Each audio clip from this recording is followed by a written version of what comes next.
So I guess why don't we start off by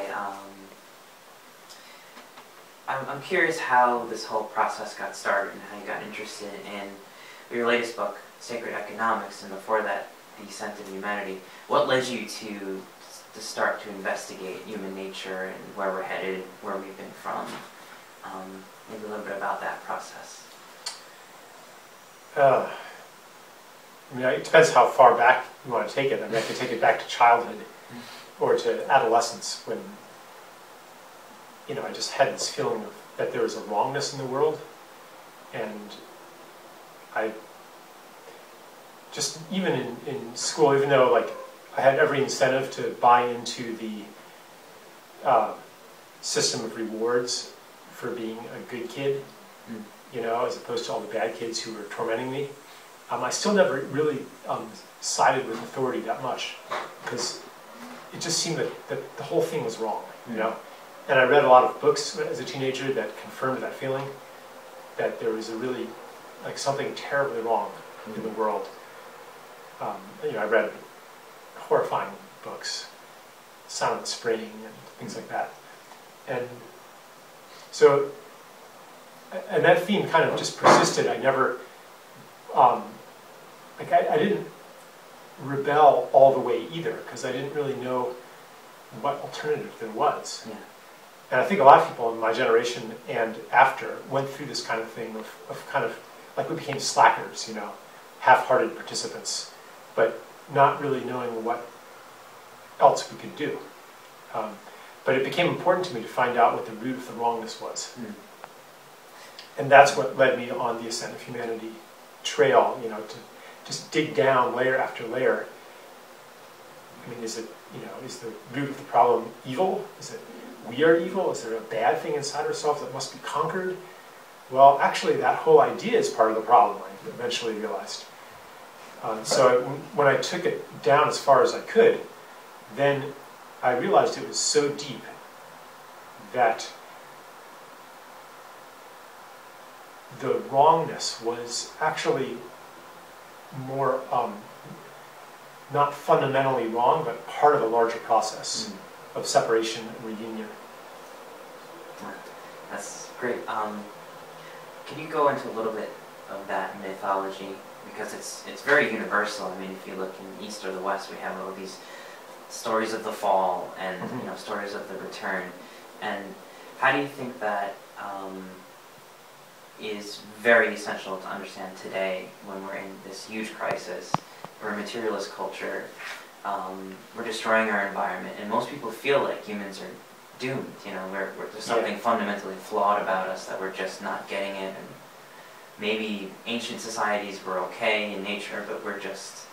Yeah, although if they were that okay, then why did they give birth to this society? That's right. I'm very sorry about that. My phone never gets reception, now it decides to get reception. That's right. That's to be a good part of the video. I know. See, like, real life intrudes, and video isn't like some separate thing. Oh God, please some stop. Perfect realm. That's okay. Just turn it off. I don't know where it is. Stop, is that you? Yeah, that is you. Okay, stop. Sorry. Alright, so in case you want to edit that part out, but maybe you don't, but in case you do, I'll just try to repeat what I was just saying, which was what we were talking about, the fall. And right, if these previous civilizations were so good, then why did they give birth to this one? Yeah. And if hunter-gatherer societies were so good, then why did they give birth to the previous civilizations that gave birth to this one? So, there's something, like, why did the fall happen? Yeah. You could ask that. Yeah. And if you have, to me, the only satisfying answer was that it was supposed to happen. And maybe that we even did it for a reason. And that this whole adventure of separation was purposeful. And we even knew that we would get lost on the journey. And therefore we smuggled various keys or various maps that would help us get back. And that would become operative when triggered at just the right time, which is happening today. So among these keys or maps or seeds, I think of them sometimes, are the wisdom lineages that kind of kept some information safe and protected and secret until the time for the opening of the secrets came, which is today, and all the lineages are saying that the time of secrets is over. And some of the knowledge was also kept safe in various remote tribes, you know, or as stories, that fairy tales, things like that. So, yeah, the fall was, I think, just the beginning of a journey, and today we're reaching the end of that journey. The world based on separation, I call it separation, isn't working very well anymore. I mean, it's really falling apart. And you know, the people who say that humanity's doomed and stuff, I mean, in a way we are. Like the way that the civilization as we've known it is doomed. Right. But you know, like you could say the same thing about an individual, like an alcoholic or something. You know, like what's it going to take for him to change? What's it going to take for us to change? It's almost the same question. And it usually involves, I mean, for alcoholics they call it hitting bottom, where like you just can't make it work anymore, and you realize that you're completely powerless, and you just give up. And then there's an empty space, and then something new can arise in the empty space. And I think that's like we're really getting close to that point now.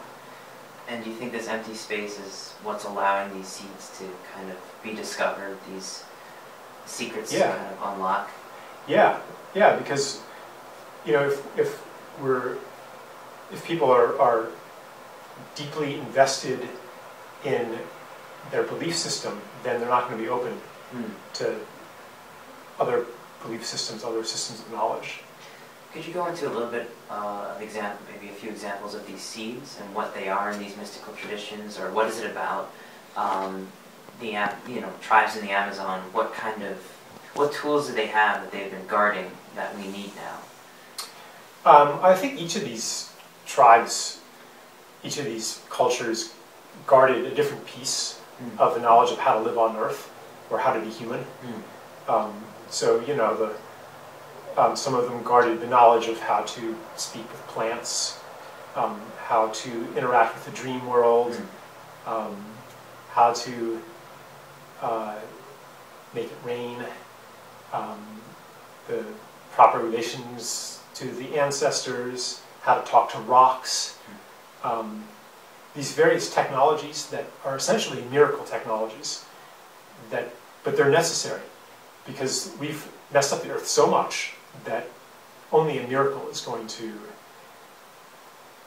save us. You know, and when people say we're doomed, part of that is from the perspective of what is conventionally considered scientifically possible. And when you really get into the details of the damage that's been done to the Earth, you realize that it's beyond salvage. Beyond salvage. But then there are people doing stuff that's impossible.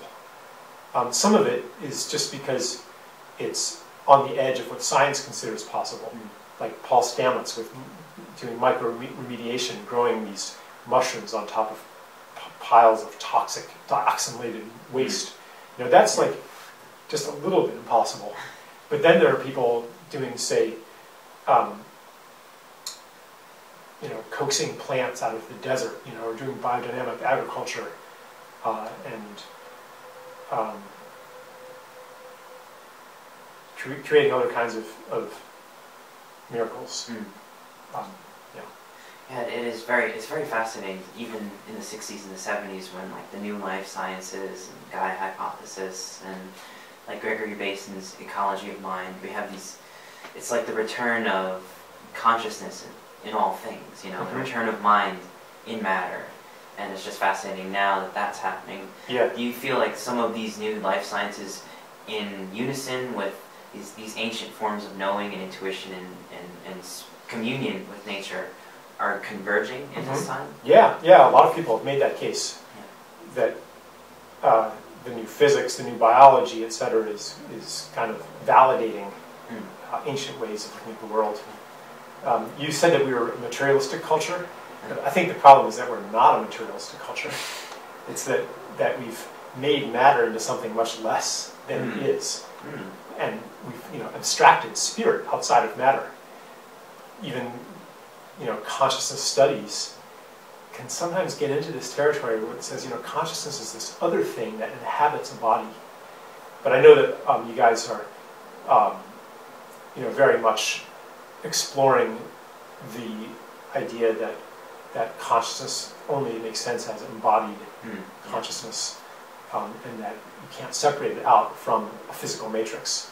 That's not this separate thing. But so this is part of the reunion that we're talking about. Yeah. But for a long time, it's been a separate thing. This Cartesian observer inside a flesh robot, and in a parallel way, we've taken spirit out of matter, so matter just becomes a bunch of generic building blocks, and that in principle aren't really us, and then we can endlessly manipulate, and whatever we do to matter, it doesn't matter. I mean, it's just a bunch of protons, neutrons, and electrons, and so I think that in a way we're an anti-materialist culture, and that's the problem, because we're not treating it as sacred. And look at the stuff around us. We think that we're so rich, but it's actually just a bunch of generic junk, Yeah. And as you shake your head, the camera's. Oh, sorry. It's been happening a lot. Oh, whoa, I'm sorry. I'll try to be more. But we'll see. Yeah, might be interesting. I guess this is just a lead-in. So your book, Sacred Economics, is talking about some of these new seeds and some new ways that people can relate and make trade, money, exchange sacred. Could you go into that a little bit more in detail? Well, yeah, it asks the question, why isn't money sacred? Or what's not sacred about money? Especially if we're now believing that all things are sacred. Then why isn't money sacred? And it's obvious that it's not, because it makes us do things we don't want to do. The things we really want to do, the beautiful things that we want to do, there's no money in that. There's no money in going out and restoring the wetlands, usually. But there is money in paving it over and building houses. So, why? What is it about money that's made it into this force for separation and for the destruction of the planet? So, and then the book asks, and how could we reinvent money so that it's no longer the enemy of the beautiful things we want to do, but it's actually aligned with them? Because money's supposed to reward people for doing things for the benefit of all. That's what it's supposed to do. Or maybe not reward, but even tell you what's to the benefit of all. So society could say, what we really want in this world is a healed ecosystem. What we really want in this world is clean water. And so we will signal that want with money. And that will guide you toward the best expression of your gifts that serves all. That's what money could be. But instead, money's essentially saying, we want you to be a nuclear engineer and build a plutonium bomb factory. That's where the money is. It's just insane. Is that really what we need?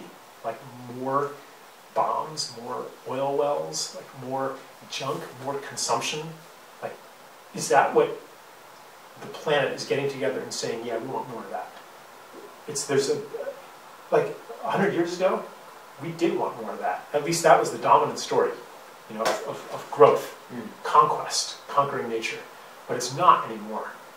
You might be able to say it was once in line with the defining mythology of our culture, but that mythology is becoming obsolete.